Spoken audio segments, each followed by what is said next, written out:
ಶ್ರೀತರು ಜನಿಸಿದ್ದು ಜಮಖಂಡಿ ತಾಲೂಕಿನ ಮಧುಕಂಡಿ ಗ್ರಾಮ ಜುಲೈ 2ನೇ ತಾರೀಕು 1970ರಲ್ಲಿ. ಶ್ರೀತರು ತಮ್ಮ ಪ್ರಾಥಮಿಕ ಹಾಗೂ ಪ್ರೌಢ ಶಿಕ್ಷಣವನ್ನು ಮಧುರಕಂಡಿ ಗ್ರಾಮದಲ್ಲಿ ಮುಗಿಸಿ ನಂತರ ಪದವಿ ಪೂರ್ವ ಹಾಗೂ ಪದವಿ ಶಿಕ್ಷಣವನ್ನು BLEA ಕಾಲೇಜಿನಲ್ಲಿ ಮುಗಿಸಿದರು. ನಂತರ ಕುವೆಂಪು ವಿಶ್ವವಿದ್ಯಾಲಯ ಶಿವಮೊಗ್ಗದಲ್ಲಿ conservation of house sparrow in some district of north Karnataka ಎಂಬ ವಿಷಯದ ಮೇಲೆ ಪ್ರಬಂಧವನ್ನು ಮಂಡಿಸಿ ಡಾಕ್ಟರೇಟ್ ಪದವಿಯನ್ನು ಪಡೆದುಕೊಂಡಿದ್ದರು. ಶ್ರೀಯುತರ ಶೈಕ್ಷಣಿಕ ಸಾಧನೆಯನ್ನು ನೋಡುವುದಾದರೆ ಶ್ರೀಯುತರು BSc, MSc, MPhil, PhD, MA ಹಾಗೂ MA ಪದವಿಯನ್ನು ಮುಗಿಸಿದ್ದಾರೆ. ಶ್ರೀಯುತರು ಸರ್ಕಾರಿ ಪ್ರೌಢಶಾಲೆ ನಾವಲಿಗೆಯಲ್ಲಿ ಶಿಕ್ಷಕರಾಗಿ ತಮ್ಮ ಸೇವೆಯನ್ನು ಪ್ರಾರಂಭಿಸಿ ಅಲ್ಲಿ 4 ವರ್ಷಗಳ ಕಾಲ ಸತತ ಸೇವೆಯನ್ನು ಸಲ್ಲಿಸಿ ನಂತರ ಸರ್ಕಾರಿ ಪ್ರೌಢಶಾಲೆ ಹುನ್ನೂರಿನಲ್ಲಿ 14 ವರ್ಷ ಶಿಕ್ಷಕರಾಗಿ ಸೇವೆ ಸಲ್ಲಿಸಿದರು. ನಂತರ ಹುಣಗುಂದ ತಾಲೂಕಿನ ಸುಳೆಬಾವಿ ಪದವಿ ಪೂರ್ವ ಕಾಲೇಜಿಗೆ ಬಡ್ತಿ ಹೊಂದಿ ಅಲ್ಲಿ ಜೀವಶಾಸ್ತ್ರದ ಉಪನ್ಯಾಸಕರಾಗಿ 3 ವರ್ಷಗಳ ಕಾಲ ಸೇವೆಯನ್ನು ಸಲ್ಲಿಸಿದರು. ನಂತರದಲ್ಲಿ ಸರ್ಕಾರಿ ಪದವಿ ಪೂರ್ವ ಕಾಲೇಜು ಬನಹಟ್ಟಿಯಲ್ಲಿ 4 ವರ್ಷ ಜೀವಶಾಸ್ತ್ರದ ಉಪನ್ಯಾಸಕರಾಗಿ ಸೇವೆ ಸಲ್ಲಿಸಿದರು.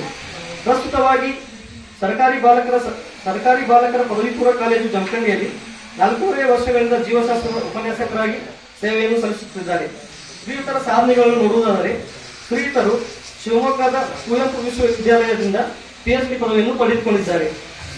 ಶ್ರೀಯುತರ 3 ಸಂಶೋಧನಾ ಪ್ರಬಂಧಗಳು ಅಂತಾರಾಷ್ಟ್ರೀಯ ನಿಯತಕಾಲಿಕೆಯಲ್ಲಿ ಪ್ರಕಟಗೊಂಡಿವೆ. ಶ್ರೀಯುತರಿಗೆ ಸಂದ ಪ್ರಶಸ್ತಿಗಳನ್ನು ನೋಡುವುದಾದರೆ ರಾಷ್ಟ್ರದ ಅತ್ಯುತ್ತಮ ಶಿಕ್ಷಕ, ರಾಜ್ಯಮಟ್ಟದ ವಿಶೇಷ ಶಿಕ್ಷಕ, ಆದರ್ಶ ಶಿಕ್ಷಕ, ಸುಂದರ ಸಮಾಜ ನಿರ್ಮಾಪಕ ಪ್ರಶಸ್ತಿ, ಜನಪ್ರಿಯ ಶಿಕ್ಷಕ ಪ್ರಶಸ್ತಿ, ಅತ್ಯುತ್ತಮ ವಿಜ್ಞಾನ ಶಿಕ್ಷಕ ಪ್ರಶಸ್ತಿ, ಜನಮೆಚ್ಚಿದ ಶಿಕ್ಷಕ ಪ್ರಶಸ್ತಿ ಹಾಗೂ ಪವಾಡ ಜಂಬಕ ಪ್ರಶಸ್ತಿ ಹಾಗೂ ಡಾಕ್ಟರ್ ರಾಧಾಕೃಷ್ಣನ್ ಪ್ರಶಸ್ತಿ ಹೀಗೆ 10 ಹಲವಾರು ಪ್ರಶಸ್ತಿಗಳನ್ನು ಪಡೆದುಕೊಂಡಿದ್ದಾರೆ. ಶ್ರೀಯುತರು ಪವಾಡ ರಹಸ್ಯಗಳನ್ನು ಬಯಲು ಮಾಡುವಲ್ಲಿ ನಿಪುಣತೆಯನ್ನು ಹೊಂದಿದ್ದು ರಾಜ್ಯಾದ್ಯಂತ ಅನೇಕ ಕಾರ್ಯಕ್ರಮಗಳನ್ನು ನೀಡಿದ್ದಾರೆ. ಇಂತಹ 10 ಹಲವಾರು ಪ್ರಶಸ್ತಿಗಳನ್ನು ತೆಗೆದುಕೊಂಡು ಸಾಧನೆಗೈದ ಶ್ರೀಯುತರು ನಮ್ಮ ಮಧ್ಯದಲ್ಲಿರುವುದು ಈ ಕಾರ್ಯಕ್ರಮಕ್ಕೆ ಶೋಭೆ. ಇವರನ್ನು ಪರಿಚಯಿಸಲು ಅವಕಾಶ ಮಾಡಿಕೊಟ್ಟ ಎಲ್ಲರಿಗೂ ಧನ್ಯವಾದಗಳು.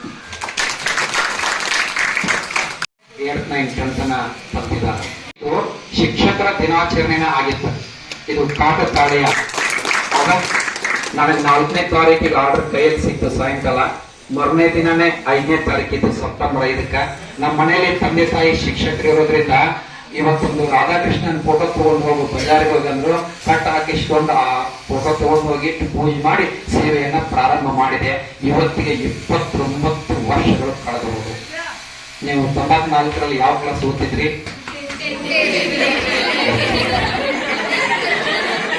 ಇದರ ಅರ್ಥ ಏನು ಅಂದ್ರೆ ಅಷ್ಟು ಅನುಭವ ಆಗಿರೋ ನನಗೆ ಆ ಅನುಭವವನ್ನ ಹಂಚಿಕೆ ಮಾಡೋದು, ಅಷ್ಟ ಶೇರ್ ಮಾಡೋದು. ನನಗ ಡಾಕ್ಟರ್ ಬೂದಿ ಮೇಡಮ್ ಅವರು 4 ದಿವಸದಿಂದ ಕೇಳಿದ್ರು. ಇದಕ್ಕೆ ನಾನು ಥ್ಯಾಂಕ್ಸ್ ಯಾರಿಗೆ? ಬಾಮುರಾಜ್ಗೆ ಥ್ಯಾಂಕ್ಸ್ ಹೇಳಿದೆ. ಅವ್ರ ಮನೆ ಪಕ್ಕದಲ್ಲಿ ಒಬ್ಬರು ದಾನಿಗೊಂಡಂತ GG ಹೈಸ್ಕೂಲ್ ಸರ್ ಅದಾರ. ಅವರು ನನ್ನ ಹೆಸರು ಹೇಳಿದ್ರಂತ. ಅವ್ರ ವಿದ್ಯಾರ್ಥಿ ಅವ್ರ ಮನೆ ಪಕ್ಕದಲ್ಲಿರಾನ. ಇಂತಹ ಸಂದರ್ಭದಲ್ಲಿ ನಾನು ಏನಾದ್ರೂ ಮಾಹಿತಿಯನ್ನ ಶೇರ್ ಮಾಡ್ಕೊಂಡ್ರೆ ಅದು ನೇರವಾಗಿ ಮಕ್ಕಳಿಗೆ ಹೋಗಿ ಮುಟ್ಸೋಣ ಅಂತ ನಾ ಅಂದ್ಕೊಂಡಿದ್ದೀನಿ. ಯಾವಾಗಲೂ ಇಂತಹ ಶಿಬಿರದಲ್ಲಿ ಭಾಗವಹಿಸಬೇಕಾದ್ರೆ ಶಿಬಿರಾರ್ಥಿಗಳು ಒಂದು ಇಂಪಾರ್ಟೆಂಟ್ ಕೆಲಸವನ್ನ ಮಾಡಬೇಕು. ಏನ್ ಮಾಡ್ಬೇಕು? ಒಂದು ಚಿಕ್ಕದೊಂದು ಪಾಕೆಟ್ ಡೈರಿ ಅಂತ ಮಾಡ್ಬೇಕು. ಅದನ್ನ ಯಾವಾಗಲೂ ನಮ್ಮ ಹತ್ರ ಇಟ್ಕೊಂಡಿರ್ಬೇಕು. ಯಾರಾದ್ರೂ ಉಪನ್ಯಾಸ ಮಾಡ್ಲಿಕ್ಕೆ ಬಂದ್ರೆ, ಫಾರ್ ಎಕ್ಸಾಂಪಲ್ ನಾನು 1 ಗಂಟೆ ಭಾಷಣ ಮಾಡ್ತೀನಿ ಅಂತ ಅಂದ್ಕೊಂಡ್ರೆ 10 ಪುಸ್ತಕ ಓದ್ಬೇಕಾಗ್ತದೆ. ನಾನು ಆ 10 ಪುಸ್ತಕಗಳನ್ನು ಓದಿರೋ ಜ್ಞಾನವನ್ನ ನಿಮಗೆ ಕೊಡೋದ್ರಿಂದ ಕೀ ಪಾಯಿಂಟ್ಸ್ ಅನ್ನ ಹೇಳ್ತಿರ್ತೀವಿ ನಾವು.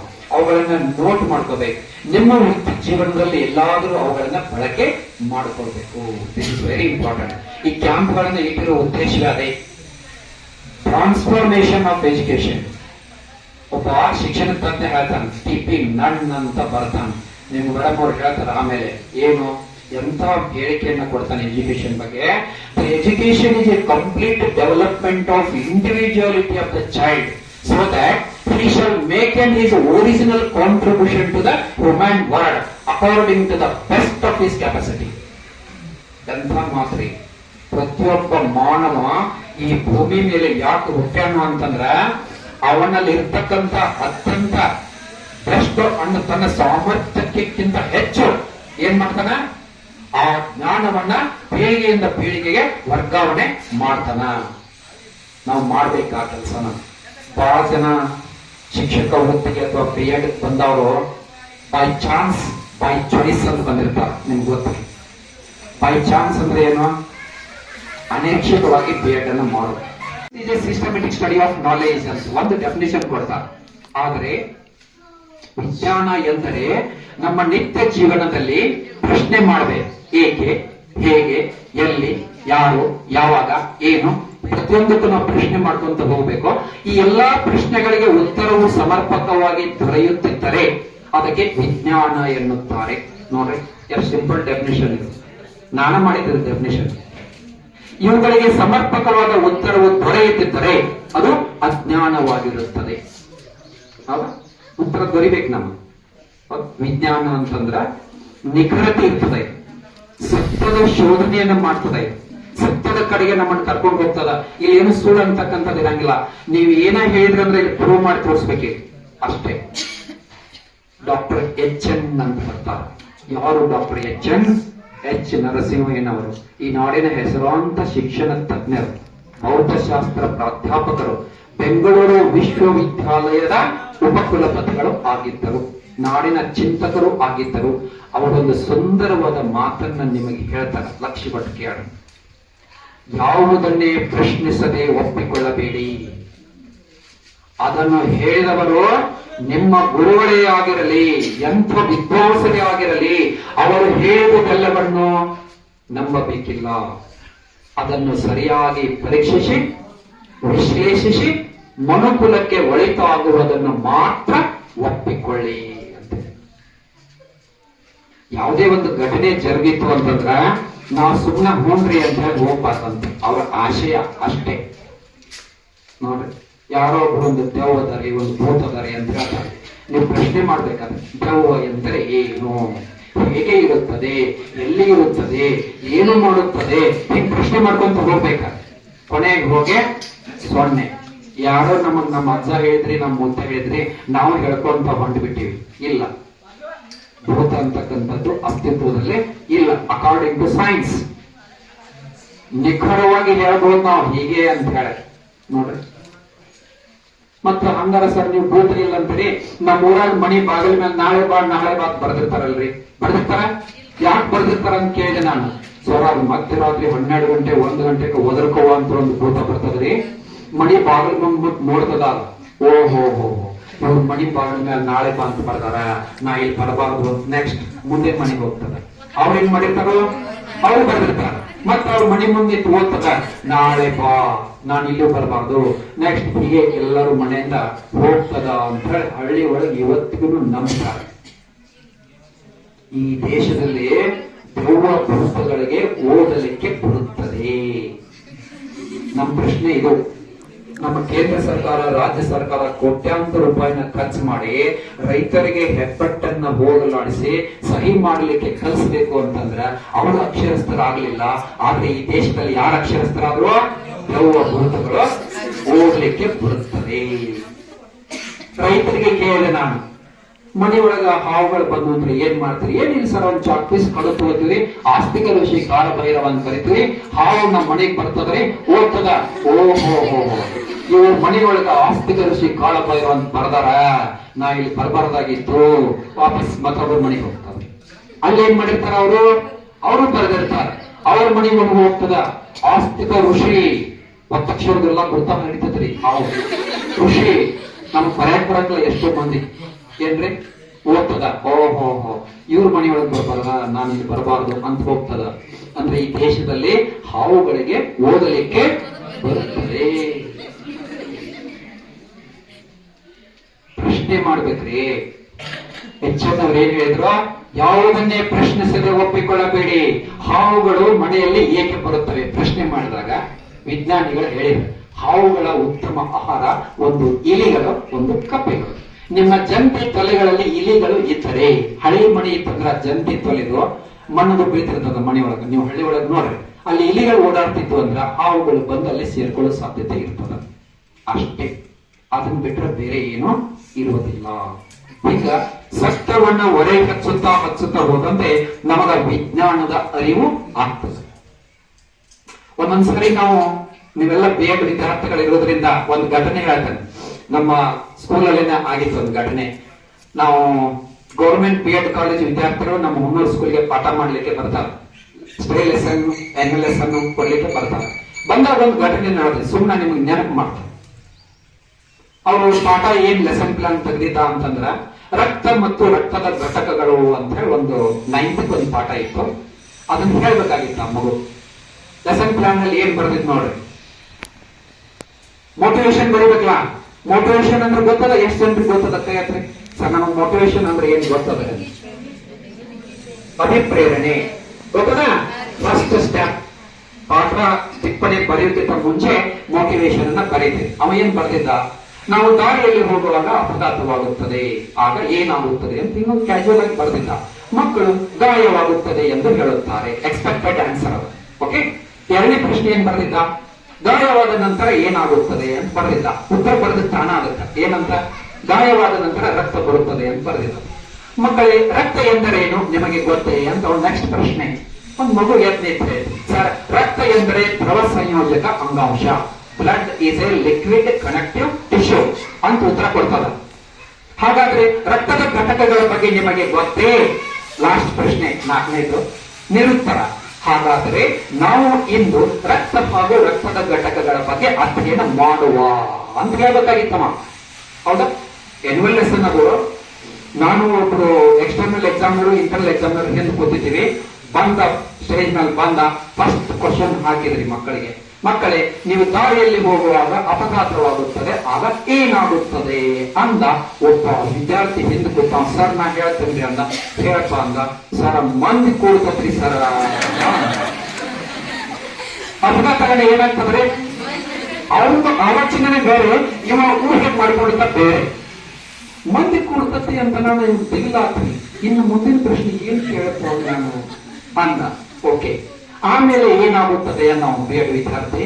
ಇನ್ನೊಬ್ಬ ವಿದ್ಯಾರ್ಥಿ ಅತ್ಯಂತ, ಸರ್ ಪೊಲೀಸರು ಬರುತ್ತಾರೆ. ಹೌದಲ್ರಿ? ಮುಂದೆ ಏನಾಗ್ತದ, ಪೊಲೀಸರು ಬರುತ್ತಾರೆ. ಇನ್ನು 10 ಮಾರ್ಕ್ಸ್ ಅದಕ್ಕೆ 1ನೇ ಸ್ಟೆಪ್ಗೆ ಅವಾಗ ಒಂದು 20 years ಬ್ಯಾಕ್ ಏನ್ ಹೇಳ್ಬೇಕು ಅಂತಂದ.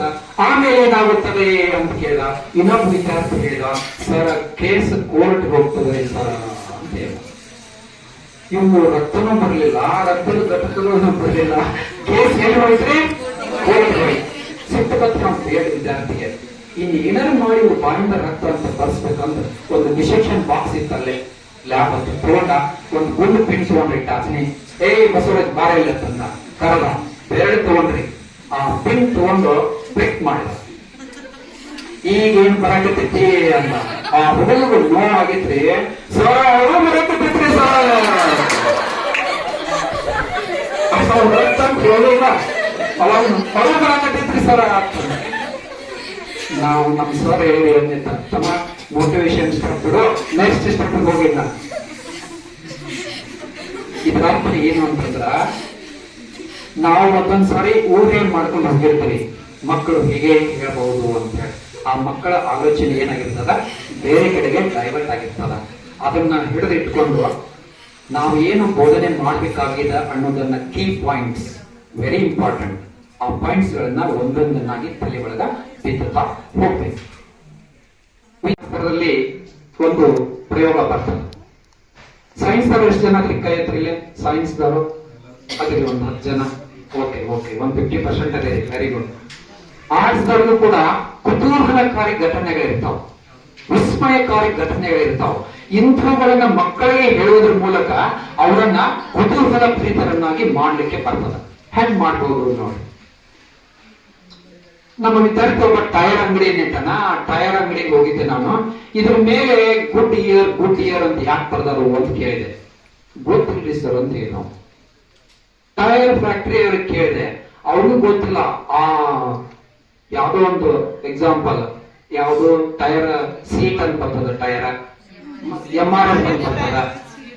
ಎಸ್, ಅನೇಕ ಕಂಪನಿಗಳು ಬರ್ತಾವ. ಅದ್ರ ಜೊತೆಗೆ ಒಂದು ದೊಡ್ಡ ಅಕ್ಷರದಿಂದ ಗುಡ್ ಇಯರ್ ಅಂತ ಬರೆದಿರ್ತದ. ಯಾಕೆ ಗೊತ್ತೇ? ಚಾರ್ಲಸ್ ಗುಡ್ ಇಯರ್ ಅಂತಕ್ಕಂಥ ವಿಜ್ಞಾನಿ ರಬ್ಬರ್ ಅನ್ನ ಕಂಡುಹಿಡಿತಾನೆ. ಅದಕ್ಕೆ ರಬ್ಬರಿನ ವಲ್ಕನೀಕರಣ ಅಂತ ಕರೀತಾರ. ಇಂಗ್ಲಿಷ್ನಾಗ ವಲ್ಕನೈಜೇಷನ್ ಅಂತ ಕರೀತಾರ. ಆ ನಿಮಿತ್ತವಾಗಿ ಟೈರ್ ಮೇಲೆ ಅವನ ಗೌರವಾರ್ಥ ಇವತ್ತಿಗೂ ಗುಡ್ ಇಯರ್ ಅಂತ ಬರ್ತಿರ್ತಾನ. ಅವನ ಜೀವನ ಚರಿತ್ರೆ ಒಳಗೆ ಒಂದು ಘಟನೆ ಜರುಗ್ತದ.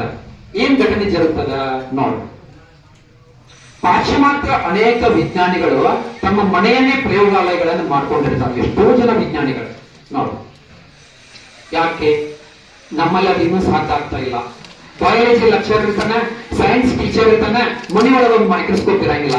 ಒಪ್ಕೊಂತೀರಿ? ಏನ್ ಮಾಡಿದ್ರಿ ಸರ್ ತಗೊಂಡು ಮೈಕ್ರೋಸ್ಕೋಪ್ ಅಂತ? ಹೌದಾ? ಇರ್ಬೇಕು. ಕೆಲವು ಸಾಧನ ಸಾಮಗ್ರಿಗಳು ನಮಗೆ ಬೇಕೆಂದಾಗ ಉಪಯೋಗ ಮಾಡಿಕೊಳ್ಳಲಿಕ್ಕೆ ನಮ್ಮ ಹತ್ರನೇ ಇರಬೇಕು. ಅವ ಚಾರ್ಲಸ್ ಗುಡ್ಡಿಯರ್ ಪ್ರಯೋಗಾಲಯ ಮಾಡ್ಕೊಂಡಿದ್ದ ಮನೆಯಲ್ಲೇ ಒಂದು ದಿನ ಒಂದು ಘಟನೆ ಜರುತ್ತದೆ ಅವನ ಜೀವನದಲ್ಲಿ. ಏನ್ ಘಟನೆ ಜರುತ್ತದೆ ನೋಡ್ರಿ, ಬಹಳ ಸ್ವಾರಸ್ಯಕರವಾದಂತ ಒಂದು ಘಟನೆ ಜರುತ್ತದೆ. ಅವ ಮನೆಯೊಳಗೆ ಎಲ್ಲ ಟೇಬಲ್ ಮೇಲೆ ಪೇಪರ್ಸ್ ಗಳನ್ನ ಇಟ್ಟಿರ್ತಾನ. ಪ್ರಯೋಗ ಮಾಡ್ಲಿಕ್ಕೆ ಅರಣ್ಯದಿಂದ ಈ ಲೆಟೆಕ್ಸ್ ಅಂತಕ್ಕಂಥ ರಬ್ಬರ್ ಮರದಿಂದ ಒಂದು ಜಿಗುಟಾದಂತ ಪದಾರ್ಥ ಸಿಗ್ತದ, ಲೆಟೆಕ್ಸ್ ಅಂತ. ಅದು ದ್ರವ ರೂಪದಲ್ಲಿ ಸಿಗ್ತದ, ಸೆಮಿ ಲಿಕ್ವಿಡ್ ಇರ್ತದ. ಅದನ್ನ ತಂದು ಒಂದು ಕಡಾಯಿಯಲ್ಲಿ ಹಾಕಿ ಅದನ್ನ ಕುದಿಸೋದು, ಫ್ರೈ ಮಾಡೋದು, ಬಿಸಿ ಮಾಡೋದು, ಅದನ್ನ ಗಡಿಸುತನ ಬರೋ ಪ್ರಯತ್ನವನ್ನ ಮಾಡ್ತಿರ್ತಾನೆ. ಹೀಗೆ ಪ್ರಯತ್ನ ಮಾಡಿ ಮಾಡಿ ಮಾಡಿ 7 ವರ್ಷಗಳ ಕಳೆದಿರ್ತದ. ಅವನ ಪ್ರಯೋಗ ಯಶಸ್ವಿ ಆಗಿರೋದಿಲ್ಲ. ಹಾಗೆ ಆ ಪಾತ್ರೆಯನ್ನ ಕಾಯಿಸಿದ್ದನ್ನ ಹಾಗೆ ಸ್ಟೋವ್ನ ಆಫ್ ಮಾಡಿಟ್ಟು ಅವನು 2 ದಿನ ಒಂದು ಊರಿಗೆ ಹೋಗ್ಬೇಕಾದಂತ ಒಂದು ಸಂದರ್ಭ ಬರ್ತದ. ಆ ಸಂದರ್ಭದಲ್ಲಿ ಅವ ಏನ್ ಮಾಡ್ತಾನ, ತನ್ನ ಹೆಂಡತಿಗೆ ಕರೆದು, ನೋಡು ನಾನು ಪ್ರಯೋಗದ ಸಾಮಗ್ರಿಗಳನ್ನ ಅಲ್ಲೆಲ್ಲೇ ಎಲ್ಲ ಇಟ್ಟಿನಿ, ಇಂಪಾರ್ಟೆಂಟ್ ಪ್ರಯೋಗ ಮಾಡೋದದೇ, ನೀನು ಯಾವುದೇ ಕಾರಣಕ್ಕ ನನ್ನ ರೂಮ್ ಅಲ್ಲಿ ಬರಬಾರದು ಅಂತ ಹೇಳಿ. ಅವ್ರು ಆಯ್ತು ಹೋಗ್ರಿ ಹೇಳಿ ಲ್ಯಾಬ್ ತನ್ನ ಪ್ರಯೋಗಾಲಯವನ್ನ ಕೊಂಡೆಯನ್ನು ಹಾಕಿ, ಕೀಲಿಯನ್ನು ಹಾಕೋದಿಲ್ಲ, ಹಾಗೆ ಕೊಂಡೆಯನ್ನು ಹಾಕಿ ಅವ ತನ್ನ ಕೆಲ್ಸಕ್ಕೆ ಹೋಗ್ತಾನ. ಇವಳು ಸುಮ್ಮನೆ ಬಿಡೋದಿಲ್ಲ. ಅದನ್ನ ಕೊಂಡೆ ತೆಗೆದು ನೋಡ್ತಾಳ, ಎಲ್ಲ ಕಾಗದಗಳು ಅಲ್ಲೆಲ್ಲೇ ಬಿದ್ದಿರ್ತಾವ, ಎಲ್ಲೆಲ್ಲ ಜೇಡ ಆಗಿರ್ತದ, ಟ್ರ್ಯಾಕ್ಸ್ ಎಲ್ಲ ಹೊಲಸಾಗಿರ್ತದ. ಈಗ ನೋಡಿ ಸಮಾಧಾನ ಆಗೋದಿಲ್ಲ. ಎಲ್ಲಾ ಪೇಪರ್ಸ್ ಗಳನ್ನ ಸಿಸ್ಟಮೆಟಿಕ್ ಆಗಿ ಟೇಬಲ್ ಮೇಲೆ ಇಡ್ತಾಳ. ಒಂದು ಪೊರಕೆ ತಗೊಂತಾಳ. ಆ ರ್ಯಾಕ್ ಮೇಲೆ ಕೆಮಿಸ್ಟ್ರಿ ಲ್ಯಾಬ್ ಒಳಗ ರಾಸಾಯನಿಕಗಳನ್ನು ಇಟ್ಟಿರ್ತಾರ. ನೋಡಿರಿ, ಆ ರಾಸಾಯನಿಕಗಳನ್ನು ಇಟ್ಟಲ್ಲಿ ಪೊರಕೆ ಕಸ್ಬರಿಗೆ ತಗೊಂಡು ಒಂದು ಆಸಿಡ್ ಬಾಟಲ್ಗೆ ಟಚ್ ಮಾಡ್ತಾಳ. ಅನಿರೀಕ್ಷಿತವಾಗಿ ಆಸಿಡ್ ಬಾಟಲ್ ಟಪ್ ಅಂತ ಅವೇನೊಂದು ಕಡಾಯಿ ಒಳಗ ಲೆಟೆಕ್ಸ್ ಹಾಕಿತ್ತಲ್ಲ ಅದ್ರೊಳಗ ಬೀಳ್ತದ. ಅದು ಏನ್ ಬಿದ್ದಿತ್ತು ಅಂದ್ರ ಸಲ್ಫರಿಕ್ ಆಮ್ಲ ಬಿದ್ದಿರ್ತದ, H2SO4 ಅದ್ರೊಳಗ ಬಿದ್ದಿರ್ತದ. ಅವಳು ಗಾಬರಿಗೊಂಡು ಪೊರಕೆನ ಅಲ್ಲೇ ಒಗೆದು ಹೆದರ್ಕೊಂಡು ಮತ್ತೆ ಚಿಲ್ಕ ಹಾಗೆ ಹಾಕಿ ಹೋಗಿ ಒಂದ್ ಕಡೆ ಕೂತ್ಕೊಂಡಿರ್ತಾಳ. ಮಾರನೇ ದಿನ ಯಜಮಾನ ಊರಿಂದ ಬಂದ. ಯಾರು ಬಂದ್ರು? ಚಾರ್ಲಸ್ ಗುಡ್ ಇಯರ್ ಬಂದ ತಕ್ಷಣ ಚಿಲ್ಕ ಹಾಕಿದ್ದು ಇವ್ನು ಬಹಳ ಸಂತೋಷ ಆಯ್ತು. ನನ್ನ ಹೆಂಡತಿ ನನ್ನ ಮಾತು ಕೇಳಾಳ ಅಂದುಕೊಂಡ ಮೈಂಡ್. ಅವ್ನು ಸಿಟ್ಟು, ಮೂಗಿನ ಮೇಲೆ ಕೋಪ ಇರ್ತದ, ಬಹಳ ಕೋಪಿಷ್ಟ ಇರ್ತಾನ. ಚಿಲ್ಕ ತೆಗದ ಒಳಗಡೆ ಭಾಗದ ಒಳಗಡೆ ಬಂದ, ಹೊರಕೆ ನೋಡಿದ, ಡೌಟ್ ಬಂದ. ಏನೋ ಸಮಥಿಂಗ್ ಗೋಯಿಂಗ್ ರಾಂಗ್ ಅಂತ ಅಂದ್ಕೊಂಡ. ನಾನು ಹೇಳಿದಾಗ್ಲೂ ಇವ್ರು ಒಳಗಡೆ ಬಂದ್ ಏನೋ ಅನಾಹುತ ಮಾಡಕೊಂಡು ಹೋಗ್ಯಾಳ ಅಂತ ಅಂದ್ಕೊಂಡು ಇನ್ನೊಂದ್ ಸ್ವಲ್ಪ ಮುಂದ್ಗಡೆ ಬಂದ. ಒಂದು ಆಮ್ಲದ ಬಾಟ್ಲ್ ಅದು ಬಿದ್ದಿತ್ತಲ್ಲ, ಅದು ರಬ್ಬರ್ ಜೊತೆಗೆ ಮಿಶ್ರಣ ಆಗಿತ್ತು. ಮಿಶ್ರಣ ಆಗಿ ರಬ್ಬರ್ಗೆ ಗಡಸುತನ ಬಂದಿತ್ತು. ಅವನ್ ಬಹಳ ಆಶ್ಚರ್ಯ ಆಯ್ತು. ನೋಡಿದ ರಬ್ಬರ್ ಕೈಯೊಳಗೆ ಹಿಡಿದ, ಅದಕ್ಕ ಸ್ಥಿತಿಸ್ಥಾಪಕತ್ವ ಗುಣ ಹೋಗಿ ಗಡಸುತನ ಬಂದಿತ್ತು. ಆ ಕ್ಷಣಕ್ಕ ಆ ರಬ್ಬರಿನಿಂದ ವಲ್ಕನ್ ಅಂತಕ್ಕಂಥ ಗ್ರೀಕ್ ನ ಅಗ್ನಿ ದೇವತೆ ಮೂರ್ತಿಯನ್ನ ತಯಾರು ಮಾಡಿದ. ಆ ರಬ್ಬರ್ ಅವನ್ ಮಾತು ಕೇಳಲಿಕ್ಕಿತ್ತು. ಹೇಗ ಆಕಾರ ಕೊಡ್ತಾಗ ಆ ಆಕಾರಕ್ಕೆ ಬರ್ಲಿಕ್ಕಿತ್ತು. ಅದಕ್ಕೊಂದು ಆಕಾರ ಕೊಟ್ಟ. ಬಹಳ ಖುಷಿ ಆಯ್ತು. ನಾನು 7-8 ವರ್ಷಗಳವರೆಗೆ ಏನ್ ಮಾಡ್ಬೇಕಂತ ಮಾಡಿದ್ನಲ್ಲ, ನಾನು ಹೆಂಡತಿ ಬರೇ ಒಂದ್ ದಿವಸ ಒಳಗಡೆ ಬಂದು ಮಾಡ್ಯಾಳ ಅಂತ ಭಯಂಕರ ಖುಷಿ ಆಯ್ತು. ಆ ಖುಷಿ ಒಳಗಡೆ ಏನ್ ಮಾಡಿದ, ಒಂದ್ ಕೈ ಒಳಗೆ ಮೂರ್ತಿ ಹಿಡ್ಕೊಂಡಿದ್ದ. ಆ ಪೊರಕೆ ಬಿದ್ದಿತ್ಲ, ಅದನ್ನ ಕೈ ಒಳಗೆ ಇಟ್ಕೊಂಡಿದ್ದ. ಹೆಂಡತಿಗೆ ಮಾತಾಡಿಸ್ಬೇಕಂತ ಹೊರಗಡೆ ಬಂದ. ಆಕೆ ಪೊರಕೆ ನೋಡೋದಕ್ಕಿಂತ ಗಾರ್ಡನ್ ಓಡಾಡ್ತದೆ. ಅಲ್ಲೇ ಕೈಯಾಗ ಕಸಬರಿಗೆ ಹಿಡ್ಕೊಂಡು ಹೊರಗಡೆ ಬಂದಾರಂದ್ರ ಏನಾಗ್ತದೆ, ಇನ್ನ ಬೀಳ್ತಾವ. ಅವ ನಿಂತ್ಕೋ, ನಾನು ದೊಡ್ಡ ಸಂಶೋಧನೆ ಮಾಡೀನಿ, ನೀವು ಬಾಗಲ ಒಳಗಡೆ ಹೋಗಿದ್ದು ಬಹಳ ಸರಿಯಾದ ಕೆಲಸ ಹೇಳ್ಬೇಕಂತಾನ ಅವ್ರು ನಿಲ್ತಾ ಇಲ್ಲ. ಹಾಗೆ ಹಾಗೆ ಹಾಗೆ ಮುಂದೆ ಹೋಗ್ತಾ ಇದ್ದಾನೆ. ಕೈಯನ್ ಪೊರಕೆ ಆ ಕಡೆ ನೋಡ್ತಾ ಇದ್ದಾನೆ, ಈ ಕಡೆ ನೋಡ್ತಾ ಇಲ್ಲ. ಕೈಯನ್ ಪೊರಕೆ ನೋಡ್ಕೊಂಡು ಹಾಗೆ ಹಾಗೆ ಮುಂದೆ ಹೋಗ್ತಾ ಇದ್ದಾಳ ಅಂತ ಹೇಳಿ ಒಂದು ಸ್ವಾರಸ್ಯಕರ ಘಟನೆ. ಆಕ್ಸಿಡೆಂಟಲ್ ಇನ್ವೆನ್ಷನ್ಸ್ ಅಂತ. ಅನಿರೀಕ್ಷಿತವಾಗಿ ಅವಳು ಒಳಗಡೆ ಹೋಗಿದ್ದಕ್ಕ ರಬ್ಬರಿಗೆ ಸಲ್ಫರಿಕ್ ಆಮ್ಲವನ್ನ ಮಿಶ್ರಣ ಮಾಡಿದಾಗ ಏನಾಗ್ತದ, ರಬ್ಬರಿಗೆ ಗಡಸುತನ ಬರುತ್ತದೆ. ಇಂಗ್ಲಿಷ್ ನೋಡಿದ ಅದಕ್ಕ ವಲ್ಕನೈಜೇಷನ್ ಅಂತ, ವಲ್ಕನೀಕರಣ ಅಂತ ಕನ್ನಡದಾಗ ಕರೀತಾರ. ಹೀಗೆ ಒಂದು ಸ್ವಾರಸ್ಯಕರ ಘಟನೆ ಜರುಗುತ್ತದೆ. ಇನ್ನೊಂದು ಜೀವಶಾಸ್ತ್ರದಲ್ಲಿ ಒಂದು ತಂತ್ರಜ್ಞಾನದ ಬೆನ್ನು ಹತ್ತಿ ಮನುಷ್ಯ ಎಲ್ಲೋ ಒಂದು ಕಡೆಗೆ ನೋಡ್ರಿ, ಮೊದಲು 2G ಬಂದ್, 3G ಬಂದ್, 4G ಬಂದ್, 5G ಬರಾಕ್ಸಿದ್ದಾಗ್ಯದ, 6G ಮೆಟ್ರೋಪಾಲಿಟನ್ ಸಿಟಿ ಒಳಗ ಬಂದದ. ಈ 4G 5G ಗಳ ಬೆನ್ನು ಹತ್ತಿ ಹಿಂದೆ ಮನುಷ್ಯ ಏನ್ ಮಾಡ್ಲಿಕ್ಕತ್ತಾನ ಅಂತಂದ್ರ ಈ ಪರಿಸರವನ್ನ ಮರಿತಾ ಹೊರಟಿದ್ದ ಅಂತ ವಿಜ್ಞಾನಿಗಳು ಒಂದು ಕಡೆ ಆತಂಕವನ್ನ ವ್ಯಕ್ತಪಡಿಸ್ತಾರೆ. ಆಧುನಿಕ ಭರಾಟೆಯಲ್ಲಿ ಮನುಷ್ಯ ವಿಜ್ಞಾನ ತಂತ್ರಜ್ಞಾನದ ಬೆನ್ನು ಹತ್ತಿ ಎಲ್ಲೋ ಒಂದು ಕಡೆಗೆ ಹಿಂದೆ ಪರಿಸರವನ್ನ ಮರಿತಾ ಮರಿತಾ ಮರಿತಾ ಹೊರಟಿದ್ದಾನೆ. ನೋಡ್ರಿ, ಈ ಭೂಮಿ ಮೇಲೆ ನಾಗರಿಕತೆ ಅಂತಕ್ಕಂಥ ಹೇಗೆ ಪ್ರಾರಂಭ ಆಯ್ತು ನೋಡ್ರಿ. ಮೊಟ್ಟ ಮೊದಲನೇ ಮರವನ್ನ ಕಡಿತಾನ ಮನುಷ್ಯ, ಫಸ್ಟ್ ಟ್ರೀಯನ್ನ ಕಡಿತಾನ. ಆ ಕಟ್ಟಿಗೆಯನ್ನ ತಗೊಂಡು ಬೇಯಿಸಿದ ಆಹಾರ ಪದಾರ್ಥವನ್ನ ತಿಂತಾನ. ಅರಣ್ಯದಲ್ಲಿ ವಾಸವಾಗಿರ್ತಾನೆ ಮನುಷ್ಯ, ಕಾಡು ಮನುಷ್ಯ. ಅರಣ್ಯದಲ್ಲಿ ಒಂದಕ್ಕೊಂದು ಮರ ತಿಕ್ಕಿ ಘರ್ಷಣೆಯಿಂದ ಒಂದು ಪಕ್ಷಿಗಳ ಸುಟ್ಟು ಬಿದ್ದಿರ್ತದ. ಬೇಯಿಸಿದ ಆಹಾರ ಹಸಿ ಮಾಂಸಕ್ಕಿಂತ ಬೇಯಿಸಿದ ಮಾಂಸ ರುಚಿಕಟ್ಟಾಗಿರ್ತದ ಅಂತ ಕಂಡುಕೊತಾನೆ. ಆಮೇಲೆ ಕಟ್ಟಿಗೆಯನ್ನು ತಗೊಂಡು ಆಹಾರ ಬೇಯಿಸಿ ತಿನ್ಲಿಕ್ಕೆ ಪ್ರಾರಂಭ ಮಾಡ್ತಾನೆ. ಅದೇ ಮನುಷ್ಯ ಮೊಟ್ಟ ಮೊದಲನೇ ಮರವನ್ನ ಕಡಿದು ಆ ಸೌದೆಯನ್ನು ಅಡಿಗೆಗೆ ತಯಾರಿಸಲಿಕ್ಕೆ ಉಪಯೋಗಿಸಿ ನಾಗರಿಕತೆ ಅಂತಕ್ಕಂಥದ್ದು ಪ್ರಾರಂಭ ಆಯಿತು ಅಂತ. ಇಂದು ಅದೇ ಮಾನವ ಕೊನೆಯ ಮರವನ್ನ ಕಡಿಯುವುದರೊಂದಿಗೆ ಇಡೀ ಸಸ್ಯ ಸಂಕುಲವನ್ನೇ ನಾಶ ಮಾಡುತ್ತಾ ತನ್ನ ನಾಗರಿಕತೆಯನ್ನೇ ವಿನಾಶದ ಅಂಚಿಗೆ ಒಯ್ದಿದ್ದಾನೆ. ಪರಿಸರ ವಿಜ್ಞಾನಿಗಳು ಒಂದು ಆತಂಕವನ್ನ ಉಂಟು ಮಾಡಿದ್ದಾರೆ. ಪ್ರತಿ ವರ್ಷ ಮಾರ್ಚ್ 21ನೇ ತಾರೀಕಿಗೆ ವಿಶ್ವ ಅರಣ್ಯ ದಿನ ಅಂತ ಆಚರಣೆ ಮಾಡ್ತೀವಿ ನಾವು. ಒಂದು ದೇಶ ಸಮೃದ್ಧ ಪೂರ್ಣವಾಗಿರಬೇಕಾದರೆ ಆ ದೇಶದಲ್ಲಿ ಅರಣ್ಯ ಎಷ್ಟು ಇರಬೇಕು? 33% ಇರಬೇಕು. ಒಂದು ದೇಶಕ್ಕ ಸಂಪದ್ಭರಿತ ದೇಶ ಇದೆ ಎಂದರೆ 33% ಅಲ್ಲ, 1/3 100 ಭಾಗದೊಳಗ 100 ಭಾಗ ಮಾಡ್ಬೇಕು. ಒಂದು ಭಾಗ ಎಷ್ಟಿರ್ತದ ಅಷ್ಟ ಅರಣ್ಯ ಇರ್ಬೇಕು. ಆದರೆ ನಮ್ಮ ದೇಶದಲ್ಲಿ ಅರಣ್ಯ ಪ್ರಮಾಣ ಎಷ್ಟು ಇದೆ ಗೊತ್ತೇ?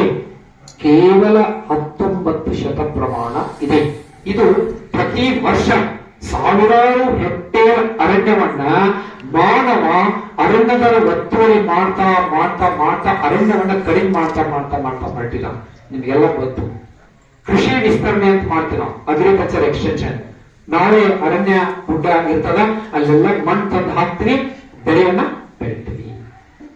ಸಿಟಿ ಕಾರ್ಪೊರೇಷನ್ ಡೆವಲಪ್ಮೆಂಟ್ ಆಗ್ತದ, ನಗರ ವ್ಯಾಪ್ತಿ ಹೆಚ್ಚಾಗ್ತಾ ಆಗ್ತಾ ಹೋಗ್ತದ. ಎಲ್ಲಿ ಹೋಗ್ತದ? ಅರಣ್ಯದ ಮೇಲೆ ಆಕ್ರಮಣ ಮಾಡ್ತಾ ಮಾಡ್ತಾ ಹೋಗ್ತದ. ಹೀಗೆ ನಗರೀಕರಣ, ಆಧುನೀಕರಣ, ಕೃಷಿ ವಿಸ್ತರಣೆ, ಕೈಗಾರಿಕೋದ್ಯಮಗಳು ಹೀಗೆಲ್ಲ ಮಾಡ್ತಾ ಮಾಡ್ತಾ ಮನುಷ್ಯ ಏನ್ ಮಾಡ್ಲಿಕ್ಕತ್ತಾನ? ಅರಣ್ಯವನ್ನ ನಾಶ ಮಾಡ್ಲಿಕ್ಕತ್ತಾನ. ಪ್ರಯೋಗವನ್ನ ಮಾಡ್ತಿರ್ತಾನೆ. ಕುದುರೆ ಮೇಲೆ ಹೋಗ್ತಿರ್ತಾರಂತ. ಒಂದು ಅರಣ್ಯದಲ್ಲಿ ಕುದುರೆ ಮೇಲೆ ಟಕ್ ಟಕ್ ಟಕ್ ಟಕ್ ಟಕ್ ಟಕ್ ಹಿಂಗೊಂದೆಲ್ಲೋ 10 ಕಿಲೋಮೀಟರ್ ಹೋಗ್ತಿರ್ತಾರಂತ. ದಾರಿ ಒಳಗ ಅರ್ಧ ದಾರಿ ಹೋದಾಗ ಒಂದು ಆಕಾಶವಾಣಿ ಆಗ್ತದಂತ. ಎಲ್ಲಿಂದಲೂ ಒಂದು ವಾಣಿ ಆಗ್ತದಂತ. ಏನಂತ? ಇವರು ಹೋಗೋ ಸಂದರ್ಭದೊಳಗ ನಿಲ್ಲಿರೆ ಅಂತಂದು ಆಕಾಶವಾಣಿ ಆಗ್ತದ. ಇವ್ರು ಆಚೆ ಈಚೆ ಮರಗಳ ಎಲ್ಲ ಕಡೆ ಅರಣ್ಯದೊಳಗ ನೋಡ್ತಾರ, ಯಾರು ಇರಂಗಿಲ್ಲ. ಏನಪ್ಪಾ ಇದು ಆಶ್ಚರ್ಯ, 3 ಜನ ಕುದುರೆ ಮೇಲೆ ನಿಲ್ತ ಕೆಳಗೆ ಇಳಿಯಿರಿ ಅಂತ ಆಕಾಶವಾಣಿ ಆಗ್ತದ ಮೇಲಿಂದ. ಏನಿದು ಆಶ್ಚರ್ಯ, ಏನಿರ್ಬೋದು ಅಂತ ಕೆಳಗಡೆ ಹೇಳ್ತಾರೆ. ಮಣ್ಣನ್ನು ತೆಗೆದುಕೊಳ್ಳಿ ಅಂತ ಆಕಾಶವಾಣಿ ಆಗ್ತದ. ಆ ಕಡೆ ತೆಗೆದುಕೊಳ್ಳ, ಏನು ಮಣ್ಣು ತನ ಅಂತ ಯಾಕೆ ಆಕಾಶವಾಣಿ ಆಗಿರ್ಬೇಕು? ಬಂದ ಈ ಹಂಗ ಹೇಳ್ತಿರ್ತದ ಅಂತ ಒಂದು ಚಿಟಿಕೆ ಮಣ್ಣು ತಗೊಂಡ ಹಿಂಗ್ ಸ್ವಲ್ಪ ಕಿಶನ್ ಹಾಕೊಂಡ. ಇನ್ನೊಬ್ಬ ಬಂದ, ಏನೋ ಆಕಾಶವಾಣಿ ಆಗಿರ್ತಾರೆ ಅಂತ ಒಂದು ದೊಡ್ಡದೊಂದು ಖರ್ಚೀಪ ಹಾಸಿದ. ಒಂದಿಷ್ಟು ಎಷ್ಟು ಖರ್ಚೀಪ ಹಿಡಿದಿಲ್ಲ ಅಷ್ಟು ಮಣ್ಣು ತಗೊಂಡ, ಗಂಟು ಕಟ್ಟೊಂಡು ಕುದುರೆ ಹತ್ರ ಸಾಯಿ ಇಟ್ಕೊಂಡ. ಇನ್ನೊಬ್ಬ ಬಂದ, ಇದೇನೋ ದೇವವಾಣಿನ ಆಗಿರ್ಬೇಕ ಏನೋ ಅಂತ ತಿಳ್ಕೊಂಡ. ತನ್ನ ಎಲ್ಲೆಲ್ಲಿ ಇಟ್ಕೊಳ್ಳಕ್ ಸಾಧ್ಯದ ಒಟ್ಟು 2 ಕಿಶಾಳು 4 ಕಿಶಾಳು ಹಿಂದೆ ಎಲ್ಲೆಲ್ಲಿ ಸಾಧ್ಯತ ಅಲ್ಲಿ ಎಲ್ಲ ಮಣ್ಣು ಇಟ್ಕೊಂಡ. ನಿಮ್ಮ ಕುದುರೆಗಳನ್ನು ಹತ್ತಿರಿ ಅಂತ ವಾಣಿ ಆತ. ಎಲ್ಲರೂ ಹತ್ತಿರ. ನಿಮ್ಮ ಊರಿಗೆ ಹೊರಡಿ ಅಂತ ವಾಣಿ ಆಗ್ತದ. ಇದೆಲ್ಲ ಬಹಳ ಆಶ್ಚರ್ಯ ಆಗ್ತದೆ. ಏನಪ್ಪ ಇದು? ನಮ್ಮ ನಿಂತ್ರಂತ ನಿಂತೀವಿ, ಮಂತ್ ಅಂತ ಹೇಳ್ತು ತಗೊಂಡು ನಿಮ್ಮೂರು ಹೋಗ್ರಿ ಅಂತ ಹೇಳ್ತು ಹೊಂಟ್ರು ಮನೆಗೆ ಹೋದ್ರು ಒಂದು 5-6 ತಾಸು ಆದ ನಂತರ ಅವ್ರ ಊರು ಬಂತು. ಬಹಳಷ್ಟು ಟಯರ್ಡಾಗಿದ್ರು. ಏನು ಹೋಗಿ ಮೊದಲು ಮಲ್ಕೊಂಡು ರೆಸ್ಟ್ ಮಾಡಿದ ನಂತರ ಬೆಳಗ್ಗೆ ಮುಂಜಾನೆ ಆಗಿತ್ತು. ನೆನಪಾತು ಇವರಿಗೆ. ಏನ್ ನೆನಪಾತು? ರಾತ್ರಿ ನಾವು ಬರುವ ಗಾಳಿ ಒಳಗೆ ಒಂದು ಏನೋ ಘಟನೆ ಆಗಿತ್ಲ ಅಂತ ನೆನಪಾತು. ಒಬ್ಬ ಏನೋ ಒಂದು ಆಕಾಶವಾಣಿಯಾಗಿ ಬಂದು ಅಂತ ಆಕಾಶವಾಣಿಯಾಗಿ 3 ಜನ ಬಂದ್ರು. ಇವ ಪಾಕಿಟ್ ಒಳಗೆ ನೋಡಿದ ಅಷ್ಟು ಮಣ್ಣ ಚಿನ್ನಾಗಿತ್ತು. ಅಪ್ಪಾಂಜ ಇನ್ನೊಂದಿಷ್ಟು ಮಣ್ಣು ಯಾಕೆ ತಗೊಳ್ಳಿಲ್ಲಪ್ಪ ಅಂದ. ಅವ ಒಂದಿಷ್ಟ ಚಿನ್ನ ತೆಗೆದು ತೋರಿಸಿದ. ಇವ ಖರ್ಚಿಪ್ ತಗದ, ಖರ್ಚಿಪ್ ಬಿಚ್ಚಿ ಅಲ್ಲೂ ಬೇಕಾದಷ್ಟು ಮಣ್ಣಿತ್ತು. ನಾ ಎಷ್ಟು ಬೇಕಷ್ಟು ತಗೋಬೇಕಾಗಿತ್ತ ಅಂತ ಖರ್ಚಿಪ್ ತಗೊಂಡ. ಇನ್ನ ಬಿಟ್ಟಲ್ರಿ ಬದ್ರಿ ಹತ್ರ ಸೈಡ್ ಪಾಕೆಟ್ ಇತ್ತು. ಅಲ್ಲಿ ಹೇಳ್ತಾ ಹೇಳ್ತಾನಲ್ಲ ಚಿನ್ನದ ಬಂತ. ಅದೃಷ್ಟ ಅಂತಂದ್ರ ಹೀಗಿರ್ತದ. ನೀವು ಈ ಪೌರತ್ವ ಶಿಬಿರಕ್ಕೆ ಬಂದವರು ಜಸ್ಟ್ ಫಾರ್ ಸ್ಯಾಂಪಲ್ ಅಂತ ಇಷ್ಟ ಚಿನ್ನ ತಗೊಂಡು ಹೋದ್ರಿ ಅಂತಂದ್ರೆ ನಿಮ್ ಜೊತೆಗೆ ಅಷ್ಟ ಬರ್ತದ. ಒಂದ್ ಸ್ವಲ್ಪ ಬ್ಯಾಡ್ರೆ ಖರ್ಚು ತುಂಬಾ ಇಲ್ಲಿ ಒಳ್ಳೆಯದನ್ನು ಕಲ್ತ್ಕೊಂಡು ಹೋದ್ರಿ ಅಂತಂದ್ರೆ ಅಷ್ಟ ಬರ್ತದ. ಎಲ್ಲೆಲ್ಲಿ ಸಾಧ್ಯದ ಅಲ್ಲಿ ಎಲ್ಲಾ ಚಿನ್ನವನ್ನು ತುಂಬಿಕೊಂಡು ಹೋದ್ರಿ ಅಂತಂದ್ರ ನಿಮ್ಮ ಜೀವನದುದ್ದಕ್ಕೂ ಆ ಚಿನ್ನ ಬರ್ತತಿ ಅನ್ನೋ ದೃಷ್ಟಾಂತವನ್ನ ಸಿದ್ದೇಶ್ವರ ಅಪ್ಪರು ಬದಲಿಕೆ ಈ ಒಂದು ದೇವಸ್ಥಾನ ಮೈದಾನದೊಳಗ ಒಂದು ಅದ್ಭುತ ಒಂದು 20 ವರ್ಷ ಆಗಿರ್ಬೇಕಲ್ಲ, 16 ವರ್ಷಕ್ಕೂ ಆಗಿತ್ತು. ಯಾಕಂದ್ರೆ ಡಾಕ್ಟರ್ ಸಹಜನ್ ನಾಗವತ್ ಅವ್ರೊಂದು ಸಶಕ್ತಿ ಕಾರ್ಯಕ್ರಮ ಇತ್ತು. ನಾನು ನೋಡ್ಲಿಕ್ಕೆ ಬಂದಿದ್ದೆ. ಆ ಕಾರ್ಯಕ್ರಮದಲ್ಲಿ ಒಂದು ದೃಷ್ಟಾಂತವನ್ನು ಹೇಳಿದ್ರ ನಾವು ಎಲ್ಲರ ಹೋದಾಗ ಇದು ನನಗೆ ನೆನಪಾಗ್ತದ. ನೋಡು, ಇಲ್ಲಿ ಫಂಕ್ಷನ್ ಬಂದು ಇಷ್ಟ ಚಿನ್ನ ಒಯ್ತೀಯೋ, ಖರ್ಚು ತುಂಬಾ ಚಿನ್ನ ಒಯ್ತೀಯೋ, ಏನೊಂದು ತಲೆಯೊಳಗೆ ಎಲ್ಲೆಲ್ಲಿ ಸಾಕವಲ್ಲ ಅಲ್ಲೆಲ್ಲ ಚಿನ್ನವನ್ನು ಒಯ್ತೀಯೋ ಅಂತ ಪ್ರಶ್ನೆ ಬಂದಾಗ ಸಾಲದೇ ಇಲ್ರಿ. ಅವ ಏನು ಸಾಲದೇ ಇಲ್ಲ ಚಿನ್ನವನ್ನು ಇಟ್ಕೊಳ್ಳಲಿಕ್ಕೆ. ನಿಮ್ಗ ಇಂಥ ಒಂದು ಪ್ರೌಢತ್ವ ನಾಗರಿಕ ಶಿಬಿರವನ್ನು ಏರ್ಪಡಿಸಿ ಆ ಚಿನ್ನವನ್ನ ತಗೊಂಡು ಹೋಗ್ಲಿಕ್ಕೆ ನಿಮ್ಮ ಪ್ರಾಚಾರ್ಯರು, ನಿಮ್ಮ ಸಂಸ್ಥೆಯವರು, ಉಪನ್ಯಾಸಕರು ನಿಮ್ಮನೆಗೆ ಕರ್ಕೊಂಡು ಬಂದಾರ. ಹಳ್ಳಿ ಗ್ರಾಮೀಣ ಮಟ್ಟದೊಳಗ ಶಿಬಿರಗಳು ಹೇಗಿರ್ತಾರ, ನಮ್ಮ ಕೆಲಸ ಕಾರ್ಯಗಳನ್ನ ನಾವೇ ಮಾಡಿಕೊಂಡಾಗ ಅದರ ಎಂಥ ಒಂದು ಆನಂದ ಇರ್ತದ. ಹಾಗೆ ನಾವು ಜೀವನವನ್ನ ಮಾಡಬೇಕು ಅನ್ನೋದನ್ನ ನಿಮ್ಮನ್ನು ಕಲಿಸಿಕೊಳ್ಳಲಿಕ್ಕೆ ಇದೊಂದು ತರಬೇತಿ ಅಷ್ಟೇ. ಈ ತರಬೇತಿಯಲ್ಲಿ ನೀವು ಯಾವ ಮಟ್ಟಿಗೆ ಜ್ಞಾನವನ್ನ ಪಡ್ಕೊಂಡ ಹೋಗ್ತೀರಿ ಅನ್ನೋದು ಕೂಡ ಅಷ್ಟೇ ಏನಾಗಿರ್ತದ, ಅತ್ಯಂತ ಮಹತ್ವದ ಆಗಿರ್ತದ. ಆದ್ದರಿಂದ ನಮ್ಮ ಸಮಯ ಮುಗಿಲಿಕ್ಕೆ ಬಂತು ತಂದ್ಕೊಂಡೆ. ಆಯ್ತು, ನಿಮ್ದ 5 ಗಂಟೆಗೆ ಏನೋ ಪ್ರೋಗ್ರಾಮ್ ಮುಂದೆ ಗ್ರಾಮೀಣ ಕಾರ್ಯಕ್ರಮ ಆದ ನಿಮ್ಗೆಲ್ಲ ಡಾಟಾ ಕಲೆಕ್ಷನ್, ಅದರಲ್ಲೂ ಹಾಗೆ ಏನಾದ್ರೂ ಒಂದು ಡಾಟಾ ಕಲೆಕ್ಷನ್ ಮಾಡ್ಲಿಕ್ಕೆ ಹೇಳಿದ್ರು ಅಂತಂದ್ರ ನೋಡ್ರಿ, ನಾನು MSc ಪ್ರಾಣಿಶಾಸ್ತ್ರ ಓದುವ ಕರ್ನಾಟಕ ವಿಶ್ವವಿದ್ಯಾಲಯದೊಳಗ doctor Nagaraj Math sir guest ಆಗಿ ಬಂದಿರ್ತಾರೆ. ಅವ್ರ ಬಗ್ಗೆ ಒಂದು ಮಾತು ಹೇಳಲೇಬೇಕು ನಾವು. ಯಾಕಂದ್ರೆ ನೀವೆಲ್ಲ ಕರ್ನಾಟಕ ಕಾಲೇಜಿನಲ್ಲಿ ಕಲೀಲಿಕ್ಕೆ ಜಗತ್ ಪ್ರಸಿದ್ಧ ಪ್ಯಾಥಾಲಜಿಸ್ಟ್, ರೋಗ ನಿಧಾನ ಶಾಸ್ತ್ರದ ಬಗ್ಗೆ ಯಾರಾದರೂ ಅಧ್ಯಯನ ಮಾಡಿದ್ದರೆ ಅದು ಬನಹಟ್ಟಿಯ ಡಾಕ್ಟರ್ ಸಹಜ ನಾಗರಾಜ್ ಮಠ ಡಾಕ್ಟರ್ ಅಂತ ಇದಕ್ಕೆ ಹೇಳಬೇಕು. 5 ವೈದ್ಯಕೀಯ ಮಹಾವಿದ್ಯಾಲಯಗಳ ನಿರ್ದೇಶಕರಾಗಿ ಯಾರಿಗೂ ಸಾಧ್ಯವಿಲ್ಲ. 5 ವೈದ್ಯಕೀಯ ಮಹಾವಿದ್ಯಾಲಯಗಳು, ಸೌತ್ ಇಂಡಿಯಾದ ಪ್ರತಿಷ್ಠಿತ ವೈದ್ಯಕೀಯ ಮಹಾವಿದ್ಯಾಲಯಗಳು. ಒಂದು ಮೈಸೂರಿನ ಸುತ್ತೂರು ಜಗದ್ಗುರು ವೈದ್ಯಕೀಯ ಮಹಾವಿದ್ಯಾಲಯ, 2 KLE ಜವಾಹರಲಾಲ್ ನೆಹರು ಮೆಡಿಕಲ್ ಮಹಾವಿದ್ಯಾಲಯ, 3ನೇದು BDV ಬಸವೇಶ್ವರ S ನಿಜಲಿಂಗಪ್ಪ ವೈದ್ಯಕೀಯ ಮಹಾವಿದ್ಯಾಲಯ, 4ನೇದು ಬಿಜಾಪುರದ BLD ಹೊರಕಟ್ಟಿ ವೈದ್ಯಕೀಯ ಮಹಾವಿದ್ಯಾಲಯ, 5ನೇದು ಸಹಕಾರಿ ವೈದ್ಯಕೀಯ ಮಹಾವಿದ್ಯಾಲಯ ಹುಬ್ಬಳ್ಳಿ ಕಿಮ್ಸ್. 5 ವೈದ್ಯಕೀಯ ಮಹಾವಿದ್ಯಾಲಯಗಳ ಫೌಂಡರ್ ನಿರ್ದೇಶಕರಾಗಿ ಡಾಕ್ಟರ್ ಸಹಜ ನಾಗರಾಜ್ ಮಠ್ ಅವರು ಕೆಲಸ ಮಾಡಿದರು. ಅವರು ರೋಗಗಳ ಬಗ್ಗೆ ಅಧ್ಯಯನ ಮಾಡಿದರು. ರೋಗಗಳು ಹೇಗೆ ಹರಡುತ್ತವೆ, ಸೂಕ್ಷ್ಮಾಣು ಜೀವಿಗಳಿಂದ ಹರಡುತ್ತವೆ. ಲೂಯಿ ಪಾಶ್ಚರ್ ಒಬ್ಬ ವಿಜ್ಞಾನಿ ಇಡೀ ಜಗತ್ತಿಗೆ ಒಂದು ದೂರ ಕೊಡ್ತಾನೆ. ಫಾದರ್ ಆಫ್ ಮೈಕ್ರೋಬಯಾಲಜಿ ಅಂತ ಕರಿತೀವಿ ನಾವು. ಅದಕ್ಕೆ 60 ವರ್ಷ ಮುಂದುವರಿಸಿಕೊಂಡು ಬಂದ್ರೆ ಜೀವಿಯ ನಮೂನೆಗಳು ಕೆಳದಂತೆ ಇಡಲಿಕ್ಕೆ ಏನು ಮಾಡಬೇಕು. ಇಡೀ ಜಗತ್ತಿಗೆ ಮೊಟ್ಟ ಮೊದಲು ತೋರಿಸಿಕೊಟ್ರು ನಾಗಲಿಂಗ ಡಾಕ್ಟರ್. ಅದಕ್ಕೆ ಪ್ಲಾಸ್ಟಿನೇಷನ್ ಎಂದು ಕರೆಯುತ್ತಾರೆ. ನೀವು ಒಂದ್ಸಲ ಪ್ಲಾಸ್ಟಿನೇಷನ್ ಅಂತ ಹೊಡೆದಿ, ಅವರ ದುರ್ದೈವ ಡಾಕ್ಟರ್ ಸೈಯದ್ ನಾಗಲಿಂಗ ಭಟ್ ಅವರಿಗೆ ನೊಬೆಲ್ ಪ್ರಶಸ್ತಿ ಸಿಗಲಿಲ್ಲ. ಅದು ಯಾವ ಪಾಶ್ಚಿಮಾತ್ಯ ವಿಜ್ಞಾನಿ ಇದೇ ಪ್ರಯೋಗವನ್ನ ಮುಂದುವರೆದು ಜಗತ್ತಿಗೆ ತೋರಿಸಿಕೊಟ್ಟ, ಅವನ ಹೆಸರಿನಿಂದ ನೊಬೆಲ್ ಬಹುಮಾನ ಅವನಿಗೆ ಹೋಗ್ತದ ಅಂತ ಹೇಳಿ ಇತಿಹಾಸ ಆಯ್ತು. ಹೇಳಿ, ನೀವು ಮಕ್ಕಳಿಗೆ ಪಾಠ ಮಾಡುವಾಗ ಒಂದು ಸ್ವಲ್ಪ 4 ಪಾಯಿಂಟ್ಸ್ ಒಂದು ಹೇಳಿಲ್ಲ ನಿಮಗೆ, ಹೇಳಿಲ್ರಿ? ಮತ್ತ ಶಾರ್ಟ್ ಇರಬೇಕು, ಸ್ವೀಟ್ ಇರಬೇಕು. ಹೆಂಗ ಶಾರ್ಟ್ ಅಂಡ್ ಸ್ವೀಟ್ ಇರ್ಬೇಕಂದ್ರ ಅನುಪಮ ನಿರಂಜನ್ ಅಂತ ಹೇಳಿ ಒಂದು ಸಾಹಿತ್ಯ ಬರ್ತಾರೆ. ಅವರೊಂದು ಪ್ರೇಮ ಕಾದಂಬರಿ ಬರೆದಿದ್ರು. ಎಷ್ಟು ಪೇಜ್ ಇತ್ತಂದ್ರೆ ಅವರು 300 ಪುಟಗಳಿತ್ತು, 300 ಪೇಜಸ್. ಅಷ್ಟೆಲ್ಲ ಪುಟಗಳ ಕಾದಂಬರಿಯನ್ನು ಓದಲಿಕ್ಕೆ ಯಾರಿಗೂ ಪುಸ್ತಕದಲ್ಲಿ ಬರ್ತದೆ. ಅದನ್ನ ಡಾಕ್ಟರ್ ಎಚ್ ಯಾರೋ ಹಿಂದಿರಾಜ್ ಅಂತ ಹೇಳಿ 3 ಮಾರ್ಕ್ನಲ್ಲಿ ಹೇಳ್ತಾರೆ. ಅವರು ಕಾರ್ಪೊರೇಷನ್ ಬ್ಯಾಂಕ್ ಮ್ಯಾನೇಜರ್ ಇರ್ತಾರ, ಮೈಸೂರಲ್ಲಿ ಕೆಲಸ ಮಾಡ್ತಿರ್ತಾರೆ. ಜಯಚಾಮರಾಜೇಂದ್ರ ಒಡೆಯರ್ ಸರ್ಕಲ್ ನೊಳಗ ಅವ್ರು ನಿಂತಿರ್ತಾರ. ಅವ್ರು ಏನ್ ಹೇಳ್ತಾರೆ ನೋಡ್ರಿ, ಅವರ ನನಗೆ ಅಕಸ್ಮಾತ್ ಆಗಿ ಸಿಕ್ಕಳು, ಅವರ ನನಗೆ ಅಕಸ್ಮಾತ್ ಆಗಿ ಸಿಕ್ಕಳು, ನನ್ನನ್ನು ನೋಡಿ ನಕ್ಕಳು. ಅವರ ನನಗೆ ಅಕಸ್ಮಾತ್ ಆಗಿ ಸಿಕ್ಕಳು, ನನ್ನನ್ನು ನೋಡಿ ನಕ್ಕಳು. ನಮಗೆ ಈಗ ಇಬ್ಬರೇ ಮಕ್ಕಳು, ನಮಗೆ ಈಗ ಇಬ್ಬರೇ ಮಕ್ಕಳು. ಇಡೀ 300 ಪುಟಗಳ ಕಾದಂಬರಿಯನ್ನ 3 ಸಾಲಿನಲ್ಲಿ ಇಳಿಸುವುದಕ್ಕೆ ಚುಟುಕುಗಳು ಅಥವಾ ಹೈಕುಗಳು ಅಂತ ಕರೀತಾರೆ. ಇವತ್ತು ನಾವು ಮಾಡ್ಬೇಕಾದ್ರೆ ನೀವು ಗಂಟೆಗಳ ಬಗ್ಗೆ ಮಕ್ಕಳ ಮುಂದೆ ಏನಾರ ಉಪನ್ಯಾಸ ಮಾಡ್ಲಿಕ್ಕೆ ಹೋದ್ರೆ, ಈ ಕೊರೋನಾ ಪೀಡಿತ ಮಕ್ಕಳು, ಕೊರೋನಾ ಬ್ಯಾಚ್ನಿಂದ ಹೊರಗೆ ಬಂದಂತ ಮಕ್ಕಳು ಅಷ್ಟು ಪುರ್ಸೊತ್ತಿಲ್ಲ ಅವರಿಗೆ. ಅವರ ಏನಿದ್ರು 15-20 ನಿಮಿಷ ಅಷ್ಟೇ ಇರ್ತಾರೆ. ನಿಮ್ ಟೀಚರ್ಸ್ಗಳಿಗೂ ಗೊತ್ತಾಗಿದ್ದೀವಿ ನಿಮ್ಗೆ ಅವಗಾನ ಎಷ್ಟು ಇರ್ತದ ಅಂತ ಹೇಳಿ ಗೊತ್ತಾಗಿದ್ದಲ್ಲಿ ಮೇಡಮ್.